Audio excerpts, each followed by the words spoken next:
Hi guys, आज हम बनाने वाले हैं चना चाट। इसके लिए हमने चने उबालने रख दिए, 2 गिलास पानी डाल के, नमक डाल के। अब हम उसे 2-4 सीटी के लिए पकाएंगे। उसके बाद देखिए हमारे चने बफा गए हैं।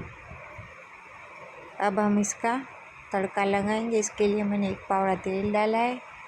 उसमें डालिए थोड़ी सी राई और हींग। अब डालेंगे उसमें चने, डालेंगे हल्दी, धाना जीरा, चटनी, नमक। अब उसको अच्छे से मिक्स करेंगे। ये देखिए हमारा चने मसाला रेडी हो चुका है। अब ये अंदर मसाले डालेंगे, मिर्चें, काकड़ी, टमाटर, प्याज और कोथिंबीर और नींबू का रस,